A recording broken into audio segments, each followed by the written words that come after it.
खुशामदीद मेरी वीडियो पे। आज हम एक खातून की बात करने जा रहे हैं जिनका नाम था एमी मॉरिन।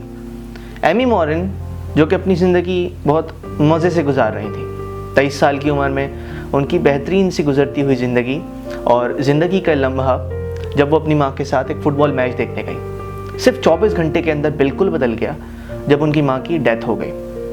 26 साल की उम्र में उनकी ठीक ठाक गुजरती हुई शादीशुदा भी ज़िंदगी चेंज हो गई जब उनके हस्बैंड को हार्ट अटैक हुआ और वो भी मर गए। इतने बड़े चेंज ज़िंदगी के अंदर आने के बाद आम तौर पर यही होता है कि कोई भी आदमी होता वो डिप्रेशन में चला जाता और सोचने लगता कि मेरे साथ ये क्या हुआ। लेकिन क्योंकि एमी मॉरिन एक साइकोलॉजिस्ट थी तो उन्होंने अपने लिए कुछ पॉइंट्स लिखे, अपनी खुद काउंसलिंग की और उस मुश्किल वक्त से निकल गई।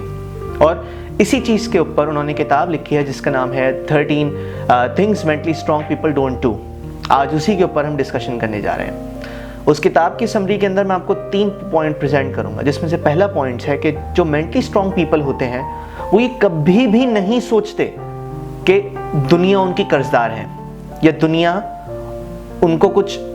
को उन लोगों को कुछ देना चाहिए। अमूमन ऐसा होता है आपके साथ, जब आप कोई काम करते हैं, जब आप कोई मेहनत करते हैं, जब आप कहीं पे जॉब कर रहे होते हैं, उसका आपको सिला ना मिले या वो अच्छा रिजल्ट ना मिले तो आप शिकवा करना शुरू कर देते हैं कि ये मेरे साथ बिल्कुल भी ठीक नहीं हुआ है, मैं इसका बिल्कुल भी हकदार नहीं हूँ, आखिर मैंने इतनी मेहनत की थी, मुझे ये रिजल्ट नहीं मिलना चाहिए था। और आप शिकवा करना शुरू हो जाते हैं एक हायर पावर से, यानी कि खुदा से, कि मेरे साथ ये बहुत नाइंसाफ़ी हो रही है, मेरे साथ ऐसा नहीं होना चाहिए था। आप इस थॉट को जब अपने पास सोचना शुरू करते हैं तो इनवाइट कर रहे होते हैं आप डिप्रेशन को अपने पास, कि मैं और मज़ीद डिप्रेस हो जाऊं। इस थॉट के बजाय आप ये सोचना शुरू कर दें, उन लोगों के बारे में सोचना शुरू कर दें जो आपके मुकाबले में प्रिविलेज कम है। आप उन लोगों के बारे में सोचना शुरू कर दें जो कि फिज़िकली तौर पे आप जितने स्ट्रॉन्ग नहीं हैं, या उन लोगों के बारे में सोचना शुरू कर दें जो ऐसे मुल्कों में रह रहे हैं जहाँ पे जंग की वजह से मुल्क के हालात चेंज हो गए और वो ज़िंदगी बहुत बुरे तरीके से गुजार रहे हैं। और आप इस सवाल के बजाय कि मुझे क्या चाहिए, दुनिया वाले मुझे क्या दें, आप ये सोचना शुरू कर दें कि आप दुनिया को क्या दे सकते हैं, आप लोगों को क्या दे सकते हैं, आप लोगों को कैसे दे सकते हैं कुछ। आप अपने किसी दोस्त से, अपने किसी कुलीग से बात कर सकते हैं, उसके किसी काम के अंदर हेल्प कर सकते हैं, किसी प्रोजेक्ट के अंदर, किसी ऑफिस वर्क के अंदर, या सबसे कम और सबसे छोटी चीज़ जो आप एक काम कर सकते हैं वो किसी से बात करना हो सकता है। आप उनके मसले सुन के, उनकी बात सुन के, जो उनके दिल में है आप वो डिस्कशन कर सकते हैं। आप अपने घर पे काम करने वाले अपने भाई बहन या अब्बू जो भी आपके घर में काम करता है, पूरा दिन थक के घर आने के बाद उनसे पूछ सकते हैं कि उनका दिन कैसा गुजरा और उनको अच्छा फील करवा सकते हैं। जब ये अप्रोच आप लेके चलेंगे तो आपकी सोच ऑटोमेटिक आप देखेंगे कि बहुत चेंज फील करेंगे आप। दूसरे पॉइंट की तरफ आते हैं। दूसरा पॉइंट है जो मेंटली स्ट्रॉन्ग पीपल होते हैं, जो मेंटली तौर पे बहुत स्ट्रॉन्ग होते हैं, वो कभी भी उन पॉइंट्स के ऊपर फोकस नहीं करते और उन पॉइंट्स के ऊपर नहीं रोते जो उनके कंट्रोल में नहीं है। कभी भी ऐसा नहीं होगा कि आप नोट करेंगे कि आदमी जो है वो रोना शुरू कर दे कि बारिश हो रही है बाहर पे, जैसे जो चीज़ कंट्रोल नहीं की जा सकती, बारिश को वो देख के बहाना बना ले और उस पर रोना शुरू हो जाए कि बारिश हो रही है, अब मैं अपना काम नहीं कर सकता, वो उसका ऑल्टरनेट निकालेगा। या फिर अगर अभी इस पेंडेमिक की सिचुएशन को ले लिया जाए, पेंडेमिक की वजह से बहुत से मुल्कों की इकोनॉमी बहुत ख़राब हो गई है और इस इकोनॉमी की वजह से आपको जॉब से निकाल दिया जाता है। अब आप इकोनॉमी को कंट्रोल नहीं कर सकते या फिर इस पेंडेमिक को, इस कोरोना वायरस को आप कंट्रोल नहीं कर सकते। क्या कंट्रोल कर सकते हैं और किस चीज़ के ऊपर आप फोकस कर सकते हैं? आप इस चीज़ के ऊपर फोकस कर सकते हैं कि जॉब से निकालने के बावजूद भी आपके पास एक अच्छी फैमिली मौजूद है, आपके पास एक अच्छा घर है, आपके पास सर पे छत है और बाकी लोगों के मुकाबले में आप बहुत प्रिविलेज हैं। आप जिस जॉब से आपको निकाला गया है उसकी दूसरी ब्रांचेस को एक्सप्लोर करना शुरू कर दें। आप उस जॉब को जहाँ से आपको निकाला है उसकी डिफरेंट ब्रांचेस देखेंगे, उसके अंदर आप अपने आप को पॉलिश करेंगे। आप इस चीज़ को एक अपॉर्चुनिटी समझें कि आपको एक फ्री टाइम मिला है जिसके अंदर आप अपने आप को और डेवलप कर सकते हैं, अपने स्किल्स में इजाफा कर सकते हैं। लेकिन आम तौर पे होता है कि ज़िंदगी के अंदर आने वाले वाक़यात हमें इतनी ज़ोर से हिट करते हैं कि उनसे रिकवर करना और उसके बारे में पॉजिटिव थॉट लाना आम तौर पे मुश्किल होता है। जैसे कि एक एग्जांपल है हेदर सेंट जेमी की, जिनको 36 साल की उम्र के अंदर कैंसर हो गया था और उनकी बेटी के पैदा होने के सिर्फ 3 महीने बाद उन्हें इस चीज़ की टेंशन खाना शुरू हो गई कि उनकी बेटी का क्या होगा। उनका कैंसर तो ठीक हो गया है, लेकिन अगर उनका कैंसर दोबारा से पलट के आया तो उनकी बेटी बगैर एक माँ के अपनी ज़िंदगी गुजार देगी। इस टेंशन के साथ उनकी दूसरी चीज़ों के ऊपर भी बहुत ज़्यादा अफेक्ट पड़ रहा था। उन्होंने क्या किया, उन्होंने एक पेपर उठाया, पेपर के ऊपर वो सारी चीज़ें लिखना शुरू की जो वो कंट्रोल नहीं कर सकती। उन चीज़ों को लिखने के बाद उन्होंने वो पेपर उठाया, घर से बाहर गई, घर से बाहर एक छोटी सी आग लगाई और उस पेपर को उठा के जला दिया। उन्होंने कहा कि मैं उन चीज़ों के ऊपर कॉन्सेंट्रेट करूंगी जो मैं कंट्रोल कर सकती हूँ, और इसी इरादे के साथ उन्होंने कैंसर सर्वाइवर्स और कैंसर जो विक्टिम थे उनके लिए फंड रेजिंग शुरू की, जिसके अंदर इब्तदाई तौर पे 80 लोगों ने पार्टिसिपेट किया। और लोगों को पार्टिसिपेट करवाने के बाद उनसे यही एक्सरसाइज करवाई कि जो चीज़ें वो लोग कंट्रोल नहीं कर सकते उनको लिखें पेपर के ऊपर और उठा के जला दें, जिसके बाद उनका मैसेज काफ़ी तेज़ी से हर जगह फैलना शुरू हुआ और वो अपनी ज़िंदगी बहुत बेहतरीन तरीके से गुजार रही हैं। इस प्रैक्टिस को देखा जाए तो आप भी यही कर सकते हैं कि आप पेपर उठाएं, उसको बीच में से डिवाइड कर दें। वो चीज़ें जो आप नहीं कंट्रोल कर सकते ऊपर लिख दें, और वो चीज़ें जो आप कंट्रोल कर सकते हैं उनको आप नीचे लिख दें। क्या चीज़ें आप कंट्रोल नहीं कर सकते? आप अपने थॉट्स कंट्रोल नहीं कर सकते, आप दूसरे लोगों को कंट्रोल नहीं कर सकते, आप अपना गुजरा हुआ कल यानी अपना पास्ट वो कंट्रोल नहीं कर सकते, आप आने वाला कल फ्यूचर कंट्रोल नहीं कर सकते। लेकिन आप क्या कंट्रोल कर सकते हैं? आप ये कंट्रोल कर सकते हैं कि इस आने वाले वक्त के अंदर लोगों के साथ और जितनी भी चीज़ें आपके साथ होने वाली हैं उसके ऊपर मैं रिएक्ट किस तरह करूँगा, ये चीज़ आप कंट्रोल कर सकते हैं। उसके बारे में सोचें और इस एक्सरसाइज को अपनी ज़िंदगी के अंदर आम बनाएं और इस चीज़ को एक्सेप्ट करें। जब आप ये चीज़ एक्सेप्ट करेंगे तो आप ज़हनी तौर पे प्रिपेयर होंगे और आपके पास सॉल्यूशंस मौजूद होंगे कि आपको क्या करना है और क्या नहीं करना। फिर उसके बाद जो थर्ड बहुत इंपॉर्टेंट पॉइंट है, और अमूमन हमारे टीचर्स हमें कहते हैं, हमारे पेरेंट्स हमें कहते हैं, जितने भी लोग हैं हमारी ज़िंदगी के अंदर जिनसे हम अमूमन कोई ज़िंदगी के बारे में संजीदा गुफ्तगू जब कर रहे होते हैं तो हमें ज़रूर ये बात बोलते हैं कि एक गलती को दोबारा मत करो। ये बहुत इंपॉर्टेंट पॉइंट है आपकी ज़िंदगी के लिए और हर इंसान के लिए जो अपनी ज़िंदगी बेहतरीन तरीके से गुजारना चाहता है। एमी मॉरिन ने भी अपनी किताब के अंदर लिखा कि थ्योरेटिकली एक बंदा जब घोड़े से गिर जाता है तो वो आदमी नहीं बनो जो अपने कपड़े झाड़ के फ़ौरन उस घोड़े के ऊपर दोबारा कूदने की कोशिश करे, बल्कि उस घोड़े से गिरने के बाद आप ये देखें कि आप पहली जगह पे उस घोड़े से गिरे क्यों और उस चीज़ को एनालाइज करना शुरू करें।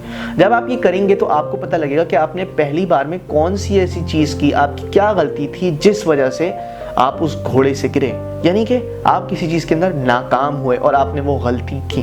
तो ये थर्ड पॉइंट जिसके ऊपर आपको बहुत इंपॉर्टेंट है आपकी ज़िंदगी के अंदर भी और आपको जिस पे फोकस करना है। अब ये चीज़ एमी मॉरिन ने बताई कि आपको अपनी गलती को एक्सेप्ट करना है। अमूमन लोग होता है, आपने देखा होगा कि लोग अपनी गलतियाँ एक्सेप्ट नहीं करते, उन्हें अच्छा नहीं लगता ये चीज़ देखना और ये चीज़ मानना कि उन्होंने किसी भी तरह की गलती की है। और I mean, हर इंसान के लिए मुश्किल होता है एडमिट करना कि उसने किसी तरह की कोई गलती की है। अब होता यह है कि जब आप अपनी गलती एक्सेप्ट करते हैं तो ये हैरत अंगेज़ बात है, जब आप अपनी गलती एक्सेप्ट करते हैं, उसको ओन करते हैं और उसमें चेंज लाने की कोशिश करते हैं तो आपको बहुत स्ट्रॉन्ग बनाता है लोगों के सामने भी और मेंटली तौर पे भी। आप जब चीज़ एक्सेप्ट करते हैं, लेकिन बहुत से लोगों के लिए अपनी खुद की इस्लाह करना मुश्किल होता है। तो सबसे आसान तरीका यह है कि हमें दूसरों की गलतियाँ बहुत दिखती हैं, अपने आप को भी एक थर्ड पर्सन पर्सपेक्टिव से देखना शुरू कर दें, एक तीसरा आदमी बन के आप अपने आप को जज करना शुरू कर दें कि कौन सी ऐसी चीज़ थी, किस वजह से आपने ये गलती की, उसको एनालाइज करें, उसको देखें और ख़ुद को बताएं कि अगर मैं इस चीज़ को एक ऑल्टरनेट तरीके से कर देता तो शायद ये चीज़ बेहतर हो सकती है। और फिर उस तरीके को इस्तेमाल करके जो आपने गलती की है उसको सही करें और आप नोट करेंगे कि ये आपकी ज़िंदगी के अंदर बहुत वाज़ेह फ़र्क लेके आएगी। फॉर एग्ज़ाम्पल, अगर आप अपनी कोई किसी तरह की गलती है उसको चेंज करना चाह रहे हैं तो उसका एक छोटा सा नोट बनाएं, यानी कि अगर आप अपना हेल्दी लाइफस्टाइल मेंटेन नहीं रख पा रहे तो आप एक छोटे से पीस ऑफ पेपर के ऊपर लिखें कि आपको क्यों आधे घंटे जॉगिंग पर जाने की ज़रूरत है।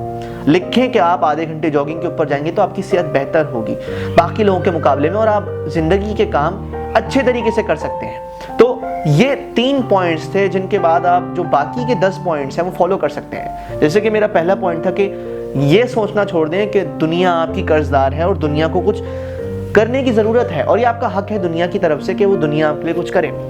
अगर आप ऐसा सोचना शुरू करेंगे तो आप अपने लिए सॉरी फील करना छोड़ देंगे, यानी कि आप अपने ऊपर पिटी फील करना छोड़ देंगे और दूसरों से जलना छोड़ देंगे, यानी कि दूसरों के लिए हसद अपने दिल में पैदा करना छोड़ देंगे, बस उनके लिए खुश हों, ताकि आपकी जो मेंटली तौर पे एक आपको प्रेशर मिलेगा या मेंटली तौर पे आपको टॉर्चर मिलता है जब आप दूसरों से हसद करते हैं, दूसरों के लिए बुरा सोचते हैं, तो आप भी उस हसद के अंदर जलते रहते हैं और आप वहाँ पे नहीं पहुँच पाते जहाँ पे आप जाना चाहते हैं। फिर हमारा सेकंड पॉइंट था stop wasting energy on things you can't control, यानी उन चीज़ों के ऊपर आप अपनी तवानाई खर्च ना करें जो आप कंट्रोल नहीं कर सकते। अगर आप ऐसा करते हैं तो फिर आप अपने जो गुजरा हुआ कल है उसके ऊपर रोना बंद कर देंगे। आप दूसरे लोगों को अपनी ज़िंदगी कंट्रोल करना, जो अमूमन होता है लोग अपनी चॉइसेस दे के अपनी सब बातें बता के अपनी ज़िंदगी कंट्रोल करने की कोशिश करते हैं, वो आप नहीं करने देंगे। फिर आप दूसरे लोगों को खुश करने के चक्कर में नहीं लगे रहेंगे कि वो आदमी ख़राब मेरे बारे में गलत सोचना शुरू कर देगा तो मुझे उसके लिए अच्छा करने की ज़रूरत है, उसके साथ टाइम गुजारने की ज़रूरत है। आप इन चीज़ों को देखना शुरू करेंगे। फिर हमारा थर्ड पॉइंट था कि एक गलती को दोबारा करने से खुद को रोकें। जब आप ये करेंगे तो फिर आप ज़िंदगी के अंदर चेंज आता है, उससे उस चेंज को लाने से डरना छोड़ देंगे। आप ज़िंदगी के अंदर जो कैलकुलेटेड रिस्क होते हैं उसको देख के अमूमन घबरा जाता है आदमी, तो आप उन जो कैलकुलेटेड रिस्क हैं उनसे बच के और एक अच्छी अप्रोच पकड़ना शुरू कर देंगे। फिर उसके बाद आप फ़ौरन अमूमन होता है हमको रिजल्ट चाहिए होती है ज़िंदगी के अंदर, कि हमने कोई काम किया और हम बोलते हैं इधर झटपट रिजल्ट आ जाए। आप फ़ौरन की ज़िंदगी के अंदर आप फ़ौरन रिजल्ट एक्सपेक्ट करना शुरू कर देते हैं। जब आप ये पॉइंट्स फॉलो करेंगे तो आप फ़ौरन रिजल्ट एक्सपेक्ट करना छोड़ देंगे, जो एक बहुत अच्छी चीज़ है। जब आप पहली बार नाकाम होंगे तो आप उस काम को करने से नहीं कतराएंगे, यानी कि अमूमन होता है लोग भाग जाते हैं कोई काम में अगर उन्हें पहली बार नाकामी हासिल हो, तो आप ऐसा नहीं करें, आप उस काम को मज़ीद करते रहें और सोचें कि आप कामयाब हो जाएंगे। और जो आखिरी चीज़ जिसको आपको ख्याल रखना है, अमूमन लोग तन्हाई से घबराते हैं। मेरे ख्याल में तन्हाई एक अच्छी चीज़ है और अकेले रहकर आपके पास टाइम मिल जाता है सेल्फ एवेल्यूएशन का, मतलब खुद देखने का कि आपके अंदर क्या ख़राबी है, और एक रिफ्लेक्टिव टाइम मिल जाता है जिसके अंदर आप अपनी खूबियाँ खामियाँ देखते हैं और ये चीज़ देखते हैं कि आपको क्या खुद के अंदर चेंज लाने की ज़रूरत है और उस चेंज की वजह से आपकी ज़िंदगी के ऊपर कितना पॉजिटिव अफेक्ट पड़ सकता है। तो ये चीज़ें थी, ये 13 पॉइंट्स थे इस किताब के ऊपर जिसके हमने ऊपर डिस्कशन की और बताया कि किस तरह से जो मेंटली स्ट्रॉन्ग लोग होते हैं वो कौन सी चीज़ें नहीं करते जिसकी वजह से उनकी ज़िंदगी बेहतर हो सकती है और ज़िंदगी के अंदर आने वाले डिप्रेशन को रोका जा सकता है। तो आज यहीं पर मेरी वीडियो पहुंचती है ख़त्म पे, और जाने से पहले मैं यही कहना चाहूँगा कि अगर आपको लगता है कोई इंपॉर्टेंट टॉपिक मुझे यहाँ पे आके डिस्कस करना चाहिए तो कमेंट में जाके लिखें। मैं अपनी नेक्स्ट वीडियो पूरी कोशिश करूँगा कि उसी के ऊपर बनाऊँ और उस टॉपिक को एड्रेस करूँ। इसके अलावा अगर मेरी बात सुन के आपकी ज़िंदगी के अंदर कोई चेंज आ जाता है तो इससे बढ़कर मेरे लिए और कोई खुशी की बात नहीं होगी। आफ्टर ऑल मैं यहाँ पर आप लोगों के लिए मौजूद हूँ। इसी के साथ वादा लेता हूँ आपसे कि एक और वीडियो के साथ आऊँगा, एक नई इन्फॉर्मेशन लेके, नई रिसर्च लेके आपके लिए और नए अंदाज के साथ दोबारा हाजिर होऊंगा। This is Saifullah Sohail signing off.